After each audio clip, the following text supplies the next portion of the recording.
देखिए दुष्यंत चौटाला जी ने और यही बात कही है हमेशा कि भाई जो उचाना है वो मेरी कर्मस्थली है और मैं वहीं से चुनाव लड़ूंगा। और निश्चित तौर पर दुष्यंत चौटाला जी उचाना के अंदर ही चुनाव लड़ेंगे, वहीं से जीत करके आएंगे। कैथल से भी विशेष प्यार है दुष्यंत जी का। दुष्यंत जी बहुत बार आए हैं, दिग्विजय जी भी वहाँ पे आए हैं और इससे अच्छा सौभाग्य हमारे लिए क्या होगा। हम तो शुरू से कहते आए हैं और सभी वर्कर ये चाहते हैं कि दिग्विजय सिंह चौटाला जी कलाई से चुनाव लड़ लें। और अगर दिग्विजय सिंह चौटाला कलाई से चुनाव लड़ते हैं तो फिर सभी पूरे जिला कैथल के जितने भी वर्कर उनको फायदा भी मिलेगा। इनको ऐसा क्या दर्द है, ऐसा क्या है कि भाई एक व्यक्ति ने सिर्फ 4 साल ही दिए उचाना को और इन्होंने 46 साल दिए।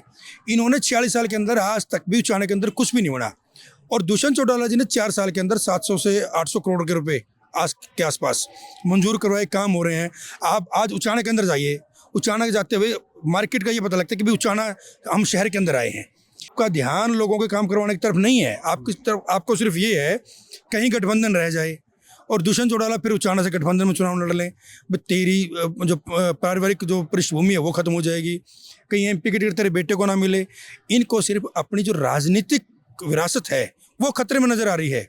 दुष्यंत चौटाला के बराबर ये काम इन्होंने किए होते तो ये कहते कि हमने देखो जी ये काम किए हैं और इनसे ये काम नहीं बने। के पास सिर्फ 3 सवाल है, दुष्यंत ने ये कर दिया, दुष्यंत गठबंधन चंद दिनों का है, ये आगे से उचाना से जाएंगे। चौथी बात इनके पास कहने के लिए ये नहीं है कि भाई हमने उचाना के लिए क्या किया, 46 साल में मेरे पिताजी ने क्या किया, मैं 4 साल से एमपी हूँ, मैंने क्या किया, मेरी माताजी 5 साल विधायक रही, मेरी माताजी ने क्या किया। इनको तो उठते बैठते जब भी जहाँ भी दिखता है दुष्यंत चौटाला नजर आता है। खास हरियाणा देखने वाले सारे दर्शकों ने सोनू बाली राम राम। आज हमारे साथ में राजू पाई जी हैं जो जेजेपी में आपने ही पता है एक बढ़िया चेहरा है और काफ़ी प्रयास भी रहा है, पहला भी लड़े हैं, आगे फिर तैयारी में हैं, आज CRSU में पहुंच रहे हैं। सबसे पहले स्वागत है जी आपका। धन्यवाद सोनू भाई। आपके जितने भी खास हरियाणा देखने वाले दर्शक हैं उन सबको, व्यूवर्स हैं, फॉलोअर्स हैं, आपके चाहने वाले हैं, जिन तक आपकी आवाज़ पहुंचती है उन सबको मेरा हाथ जोड़ के नमस्कार है। आज CRSU में कैसे आना हुआ, क्योंकि 2 दिन का वैसे तो प्रोग्राम है। बिल्कुल, देखिए सोनू भाई, आज जो चौधरी रणबीर सिंह विश्वविद्यालय है इसके अंदर हमारे आदरणीय डॉक्टर साहब हैं रणपाल जी जो VC हैं, तो उन्होंने यहाँ जो 2 दिन का कार्यक्रम था तो उस पर हमको इनवाइट किया था। वो कैथल भी हमने उनको इनवाइट किया था, जाट संस्था में प्रोग्राम हुआ था, तो उन्होंने यहाँ इनवाइट किया था कि यूनिवर्सिटी के अंदर प्रोग्राम है तो आप ज़रूर आए देखें। तो आज उनके निमंत्रण पर आज कार्यक्रम देखने के लिए मैं यहाँ पे आए और आज यहाँ कैंपस देख करके यूनिवर्सिटी का तो बड़ा अच्छा लगा, बड़ा अच्छा महसूस हुआ कि, और मैं यहाँ चर्चा कर रहा था प्रोफेसर से भी और कुछ यहाँ जान पहचान के छात्र मिले उनसे भी कि डॉक्टर साहब ने जब से यहाँ VC ज्वाइन किया है तो इस विश्वविद्यालय को एक नई दिशा दी है, एक नई दशा दी है। और यहाँ बड़े पहले नॉन अटेंडिंग में बच्चे होते थे, अब बिल्कुल अटेंडिंग में बच्चे हैं और बड़ी स्ट्रेंथ, पहले यहाँ आई थिंक कोई 1000 की स्ट्रेंथ थी और ये लगभग अभी 4 से 5000 के बीच में है यहाँ पर। तो बड़ा अच्छा कैंपस का माहौल बड़ा अच्छा है, बड़ा सौहार्दपूर्ण है और प्रोग्राम भी बड़ा अच्छा हो रहा है। तो आज उनके निमंत्रण पे डॉक्टर साहब का मैं धन्यवाद करता हूँ कि हमें विश्वविद्यालय को यहाँ देखने का, यहाँ अपने अनुभव साझा करने का मौका दिया। तो आप थोड़ी सी राजनीति पे चर्चा कर लें, क्योंकि उरा का तो मेरे हिसाब से बहुत हो गया होगा, क्योंकि जिस संस्था का हिसाब तो होना चाहिए तो उतना बात हो ही गई है। तो कैथल में के कुछ चल रहा है, जेजेपी के कुछ तैयारियां पे है, थोड़ा साइलेंट सा पड़े है, राजस्थान पर ज्यादा ध्यान दे रहे हैं? नहीं, बिल्कुल भी साइलेंट नहीं है सोनू भाई। आपको पता है कि भाई हम तो चौधरी देवीलाल के सेनानी हैं और दुष्यंत जी के साथी हैं और जो वर्कर है वो हमेशा एक्शन मोड में रहता है। राजस्थान में हम बिल्कुल निश्चित तौर पर तैयारी तो कर रहे हैं, लेकिन उसके बावजूद भी हम कैथल के अंदर पूरे एक्टिव है। अभी हमारी जो आपने पीछे देखा भी होगा, जनक जनता पार्टी की लोकसभा वाइज जो रैलियां हैं वो चली हुई हैं। पहले जुलाना में थी, सोनीपत की, फिर फरीदाबाद के अंदर थी, फिर भिवानी के अंदर थी और हमारी 5 तारीख को शाहबाद के अंदर है कुरुक्षेत्र लोकसभा की। तो उसकी हमने मीटिंग भी ली थी और तैयारियां पूरी कर रहे हैं। तो बड़ी ज़बरदस्त रैली 5 तारीख की शाहबाद के अंदर होगी। तो पूरे एक्टिव हैं वर्कर, हमारे साथी कार्यकर्ता जितने भी हैं, हम लोग भी एक्टिव हैं। तो हमारी बिल्कुल राजनीति जननायक जनता पार्टी के तो धुरी कार्यकर्ताओं की क्षमता है कार्य करने की, वो निश्चित तौर पर समय समय पर हम अपनी जो क्षमता है उसको प्रदर्शित करते रहते हैं। तो डिप्टी CM साहब कैथल में घने कीड़े मारे गए, इतने तो उचाना में को नहीं मारे, तो मूड कतोड़गा उनका कैथल में तो नहीं को उनको विधानसभा डंडवाड़न लाग रहे? नहीं, देखिए दुष्यंत चौटाला जी ने और यही बात कही है हमेशा कि भाई जो उचाना है वो मेरी कर्मस्थली है और मैं वहीं से चुनाव लड़ूंगा। और निश्चित तौर पर दुष्यंत चौटाला जी उचाना के अंदर ही चुनाव लड़ेंगे, वहीं से जीत करके आएंगे। कैथल जींद से सटा हुआ एरिया है और बिल्कुल उचाना के साथ लगता हुआ भी है। तो कैथल से भी विशेष प्यार है दुष्यंत जी का। दुष्यंत जी बहुत बार आए हैं, दिग्विजय जी भी वहाँ पे आए हैं, और इससे अच्छा सौभाग्य हमारे लिए क्या होगा। हम तो शुरू से कहते आए हैं और सभी वर्कर ये चाहते हैं कि दिग्विजय सिंह चौटाला जी कलाई से चुनाव लड़ लें, और अगर दिग्विजय सिंह चौटाला कलाई से चुनाव लड़ते हैं तो फिर सभी पूरे जिला कैथल के जितने भी वर्कर उनको फ़ायदा भी मिलेगा। एक बूस्ट आता है, एक एनर्जेटिक नेता है, बड़ा ज़बरदस्त नेता है। तो सब कार्यकर्ताओं की किसकी इच्छा नहीं होती कि भाई किसी पार्टी का कोई भी लीडर हो, वो सब चाहते हैं कि हमारा जो सीएम का चेहरा है या जो हमारा टॉप लीडरशिप है, जो जिसके साथ हम काम करते हैं, वो हमारे क्षेत्र से चुनाव लड़े। तो हम तो सब ये चाहते हैं कि दिग्विजय सिंह चौटाला जी हमारे कैथल से चुनाव लड़े, कैथल के अंदर आए। तो उचाना की कसम कस्ती लेकर के कहोगे, पाछे है मेरी आवाज़ सुनो रैली हुई थी जिसका मैं चौधरी वीरेंद्र सिंह ने कहा था कि भाई अगर इनके साथ में गठबंधन रहेगा तो चौधरी वीरेंद्र सिंह नहीं रहेगा, और मेरे हिसाब से तो जेजेपी की आईटी सेल ने भी इसको खूब बुनाया है और खूब मैंने इसका प्रचार भी कराया। भाई यह बात कब है? नहीं देखिए सोनू भाई, मैं हमेशा कैमरे के सामने की बात कहता हूँ। देखिए आज का जो ज़माना है वो पढ़ा लिखा ज़माना है, सोशल मीडिया का ज़माना है। एक व्यक्ति ने 46 साल राजनीति की, उचाना की, खुद रहे, फिर उनकी वाइफ भी रही, बेटा सांसद भी रहा। मुझे ये बताए आपको 46 साल में भाई एक व्यक्ति ने, दुष्यंत चौटाला ने अब की बार विधानसभा का चुनाव लड़ा, एमएलए बनकर के डिप्टी चीफ मिनिस्टर बन गए, 4 साल का उनका कार्यकाल बना है। इनका 4 साल, उनके 46 साल। इनको ऐसा क्या दर्द है, ऐसा क्या है कि भाई एक व्यक्ति ने सिर्फ 4 साल ही दिए उचाना को और इन्होंने 46 साल दिए। इन्होंने 46 साल के अंदर आज तक भी उचाना के अंदर कुछ भी नहीं बना, और दुष्यंत चौटाला जी ने 4 साल के अंदर 700 से 800 करोड़ के रुपए आज के आसपास मंजूर करवाए, काम हो रहे हैं। आप आज उचाना के अंदर जाइए, उचाना के जाते हुए मार्केट का ये पता लगता है कि भाई उचाना हम शहर के अंदर आए हैं। एक व्यक्ति इतना प्रयासरत है, एनर्जेटिक है, पढ़ा लिखा है, आगे बढ़ने वाला, अभी तो शुरुआत है। तो मेरे को समझ में नहीं आ रहा कि इन लोगों को, भाई चलो आप भी सरकार में थे, आप चुनाव हार गए, कोई बात नहीं, आपका बेटा सांसद है, आप लोगों का काम करवाएं। आपका ध्यान लोगों के काम करवाने की तरफ नहीं है, आपकी तरफ, आपको सिर्फ ये है कहीं गठबंधन रह जाए और दुष्यंत चौटाला फिर उचाना से गठबंधन में चुनाव लड़ लें। तेरी जो पारिवारिक जो पृष्ठभूमि है वो खत्म हो जाएगी, कहीं एमपी की टिकट तेरे बेटे को ना मिले। इनको सिर्फ अपनी जो राजनीतिक विरासत है वो खतरे में नजर आ रही है। दुष्यंत चौटाला के बराबर ये काम इन्होंने किए होते तो ये कहते कि हमने देखो जी ये काम किए हैं और इनसे ये काम नहीं बने। इनकी तो एक ही बात है। अब कल ही इनके सांसद पुत्र कैथल के अंदर गए हुए थे, कलायत के अंदर, तो वहाँ भी इनकी एक ही बात, इनके पास सिर्फ 3 सवाल है।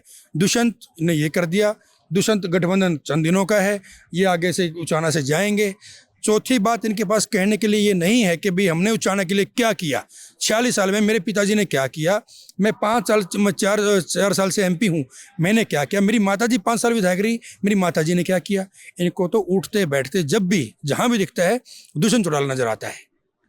तो अगर अभय सिंह की भी बात आप करा, अभय सिंह और जब वो परिवर्तन यात्रा निकाल रहे थे तो उनकी एक बात कही थी कि मुख्यमंत्री का चेहरा यहाँ था उचाना था लड़ागा। अगर वो देख जो बड़े चौटाला साहब हैं वो तो उम्र दराज हो गए हैं, मेरे हिसाब से उन्हें परमिशन भी नहीं मिलेगी, लेकिन जो अभय सिंह चौटाला वहाँ था चुनाव लड़े हैं तो दुष्यंत चौटाला उनके बराबर में लड़ेंगे। देखिए राजनीतिक में हर व्यक्ति को संविधान का नियम है, आप कहीं से भी चुनाव लड़ सकते हैं, आप कहीं भी जा सकते हैं, लेकिन ये बातें कहने की है। अभय सिंह चौटाला उचाना से चुनाव लड़ेगा ही नहीं, उचाना से चुनाव लड़ेगा दुष्यंत चौटाला लड़ेगा, उनको पता है। आप मुझे बताइए सोनू भाई, हर राजनीतिक व्यक्ति चाहे किसी पार्टी किसी दल का हो, हरियाणा के अंदर 90 विधानसभा क्षेत्र हैं, एक उचाना ही ऐसा क्षेत्र क्यों है जहां आकर सबकी सुई अटकती है। चाहे वहाँ दीपेंद्र आए या बलराज कुंडू जी आए, अभय सिंह जी आए, कोई भी आए, सबको ये लगता है उचाना ही क्यों। ऐसा क्या है उचाना के अंदर कि उचाना के अंदर ही कि भाई सीएम साहब का क्षेत्र करनाल है वहाँ कोई नहीं जाता, हुड्डा साहब का क्षेत्र किलोई है वहाँ कोई नहीं जाता, और अलग अलग क्षेत्र है वो कहीं नहीं जाते, उचाना के अंदर क्यों। सबको कहीं ना कहीं ये डर है कि भाई एक युवा नेता है, काम कर रहा है, बढ़ते कदम है, और कहीं ना कहीं लोगों को ये लगता है कि भाई एक जो छवि खराब करने की कोशिश है, वो जो छवि दुष्यंत के प्रति लोगों को भड़काने की कोशिश है, भाई उसका फ़ायदा उठा करके दुष्यंत को घेरा जाए, सिर्फ यही बात है। इससे ज़्यादा इनके पास कोई बात ही नहीं है। दुष्यंत चौटाला का एक वीडियो वायरल होया था जिसमें उसने कहा था कि जितनी लंबी राजनीति मेरी है, यानी कि मैंने तो बेशुरुआत करी है, तो उन्होंने कहा कि ये तो 2 योजना में सारे मर लेंगे, मैं तो एड़े पाऊंगा। देखो निश्चित तौर पे आज जितने भी देखो भूपेंद्र हुड्डा है, भूपेंद्र हुड्डा को सिर्फ यही डर है कि भाई किस तरीके से अपने पुत्र को स्थापित किया जाए। अभय सिंह चौटाला जी भी उनको भी यही है कि भाई मैं किस तरीके से स्थापित हो जाऊं। और जितने लीडर हैं, दुष्यंत चौटाला एक ऐसा नेता है जो आने वाले 45-50 साल राजनीति करेगा। और आपने सोनू भाई देखा भी होगा कि दुष्यंत चौटाला एक ऐसा व्यक्तित्व है जो किसी के खिलाफ कभी गलत नहीं बोलता, मुद्दों की बात करता है। आप किसी भी अधिकारी के पास चले जाएं, प्रशासनिक लोगों के पास चले जाएं, लोग ये कहते हैं कि भाई जो सूझबूझ से आपको टेलीफोन करवाने जाएं तो वो जब तक उस बात की तह तक नहीं जाते वो काम नहीं, मतलब वो अधिकारी को नहीं बोलते। हर बात को सोच समझ के पढ़े लिखे होने के नाते हर काम करता है। इतना प्रोग्रेसिव सोच का नेता है, तो इनको यही तो दिक्कत है भाई कहीं दुष्यंत चौटाला इतना आगे बढ़ जाए कि तुम्हारी राजनीति खत्म ना हो जाए। अपना कलायत आप भी समझो हो जाए प्रकाश जेपी ने, तो वो कह रहे हैं कि इनकी अड़द जगह को नहीं मिली तो राजस्थान में भेज रहे हैं। उनकी यह बात कही है कि भाई उरे आड़े लोग तो बकाई लाग देनी है, ई भी हैं जगह ढूंढ लगे ना राजस्थान में, तो उसका ऊपर आप क्या कहो? मुझे बताइए, जो कांग्रेसी लोग ये बातें टिप्पणी करते हैं, तो फिर इनकी कांग्रेस की अगर एक जगह सरकार बन जाती है, हरियाणा के अंदर कांग्रेस है, तो फिर ये राजस्थान में क्यों लड़ रहे हैं, ये दिल्ली में क्यों लड़ रहे हैं? अरे भाई, इतने अगर आपको ये लगता है कि भाई आप एक जगह ठीक थे तो आप दूसरी जगह क्यों लड़ते हो? अब आप मुझे बताइए, पश्चिम बंगाल के अंदर है, ममता बनर्जी हैं या वामपंथी हैं, तो वहाँ कांग्रेस क्यों लड़ती है? हर राजनीतिक दल ये चाहता है कि भाई हम अपने दल का विस्तार करें, हम आगे बढ़ें। लोकदल थी जब 2003 के अंदर, 8 के अंदर, तब भी लोकदल राजस्थान के अंदर लड़ी है। बीच में ये ठहराव हुआ कि बड़े साहब और अजय सिंह जी जेल के अंदर चले गए, पार्टी की विपरीत स्थितियाँ थी। लेकिन अब जैसे ही हमने दल बनाया, दुष्यंत जी की सोच ये थी कि भाई हम वहाँ पहले लड़े हैं। चौधरी देवीलाल की कर्मस्थली रही है, वो सीकर से MP बन करके गए थे और उसके बाद वो प्रधानमंत्री बने, उप प्रधानमंत्री बने थे। तो इनकी सोच ये थी कहीं ना कहीं कि भाई जो हमारा वोट बैंक, जो लोगों को ये लगता था कि यहाँ चुनाव लड़े हैं और अब यहाँ दोबारा नहीं आए, तो उन लोगों को संजोने के लिए हम राजस्थान में गए, अपने दल को आगे बढ़ाने के लिए। क्या तकलीफ है? तो जो हनुमान बेनीवाल है वो भी वहाँ पर प्रचार पर लग रहा है और दावा भी अच्छा करने लग रहा है, तो उनका जो लगातार कई सारे भाषण में कि है कि दुष्यंत चौटाला को बहुत ज़्यादा टारगेट कराया गया है, तो इसका कारण आप कुछ और बताओगे? क्योंकि उनका कहना है कि भाई ये उरे सिर्फ वोट काटने खातर रह रहे हैं, बनाने खातर को नहीं। आप मुझे बताइए, ये वो किस आधार पे ये बात कहते हैं कि दुष्यंत चौटाला हनुमान बेनीवाल की वोट काटने के लिए गए? दुष्यंत जी ने ये कहा है कि भाई चाबी का निशान होगा और मुख्यमंत्री किसान होगा। कोई व्यक्ति जो किसान का बेटा आगे बढ़ता हुआ, हम उसकी मदद करेंगे। अब ये लोग ये कहते हैं कि भाई हनुमान बेनीवाल की वोट काटने के लिए दुष्यंत चौटाला वहाँ गया है। सीधी सी बात है, ये जाति पाति की बात करते हैं, कहते हैं कि भाई जाट वोटर्स को उनके वोट काटने के लिए वहाँ पे गए हैं। मैं तो राजस्थान जा कर के आया हूँ, 1 महीना से मैं वहीं अपना काम कर रहे हैं, पार्टी ड्यूटी। जाट वोटर्स वहाँ BJP के साथ भी हैं, कांग्रेस के साथ भी हैं। भाई ये बात, आप इस बात की मोहर क्यों लगाते हो कि भाई जाट वोटर्स हैं वो हनुमान बेनीवाल के साथ ही हैं, या सिर्फ हनुमान बेनीवाल सिर्फ एक जाति का नेता है? ये जो ये बातें करते हैं ये लोग, इनको ये तकलीफ है।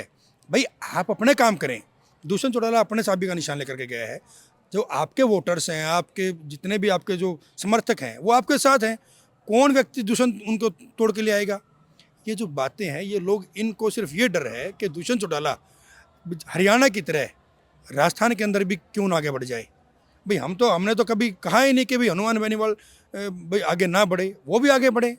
अब हर पार्टी हर जगह अपना काम करती है, तो फिर तो हम ये कह देंगे कि भाई दुष्यंत चौटाला जी, चौधरी देवीलाल यहाँ पे जाट लीडर थे और भूपेंद्र हुड्डा ने उसके खिलाफ चुनाव लड़ करके रोहतक के अंदर जाट वोटों काट दिया, उनके वोट काट। जो ये बातें करते हैं, जातिगत बातें, ये निश्चित तौर पर, मैं सोनू भाई आपके सामने कहूँ, ये लोग कहते हैं कि भाई भारतीय जनता पार्टी है वो जाति पाति की राजनीति करती है। वो लोग जाति पाति की राजनीति नहीं करते। इसके लिए कहीं ना कहीं हम भी खुद जिम्मेदार होते हैं। भाई जब हम खुद जाट करेंगे, जाट कोई भी संगठन 36 बिरादरी के बिना नहीं चलता। कोई भी व्यक्ति राजनीति में 36 बिरादरी के आगे नहीं बढ़ सकता। 36 बिरादरी की वोट के साथ ही भी आप MLA बन सकते हो, MP बन सकते हो, सरपंच बन सकते हो, पंच बन सकते हो। अगर हम जाति पाति की बात करेंगे, अगर हम खुद ये कहेंगे भाई मेरी ये जाति है, तो फिर निश्चित तौर पर दूसरी जाति वाले लोग ये सोचेंगे कि भाई ये तो खुद का स्वार्थ सिद्ध करते हैं। तो कहीं ना कहीं मैं तो आपके माध्यम से सभी मेरे जो भोले भाले लोग साथी हैं, मैं उनको ये कहता हूँ कि भाई आपकी आस्था कहीं भी हो सकती है, किसी पार्टी में भी हो सकती है। आप इनको जाति पाति के हिसाब से मत देखें।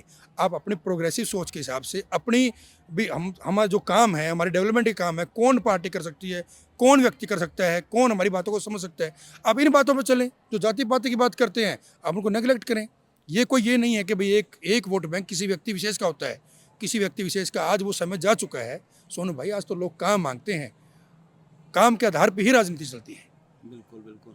मेरे हिसाब से थोड़ा सा मौसम भी अंधेरा सागा हो गया है, वार्ता भी लंबी मेरे हिसाब से चल गई है और बातें तो होती रहेंगी क्योंकि नज़दीक चुनाव हैं, दूर नहीं है, क्योंकि साल भीतर बढ़े गई होगी हाँ बात जी, बिल्कुल। साल भीतर बात बढ़ गई है तो बहुत सारा उतार चढ़ाव देखने मिलेगा, बहुत बदलाव देखने मिलेंगे, बहुत आरोप प्रत्यारोप देखने मिलेंगे और ग्राफ कोई ऊंचा है कोई नीचा है, बहुत कीमत देखने मिलेगा और मज़ा आवेगा भाई। और उचाणा में तो खासकर आवेगा जड़ा आप हाँ और तो घना मज़ा आवेगा। तो अपनी जो राय है नीचे कमेंट बॉक्स में आप जरूर बताइए, वीडियो ने शेयर कर दियो। मिला नेक्स्ट वीडियो में, तब तक के लिए जय हिंद, वंदे मातरम, जय जवान जय किसान।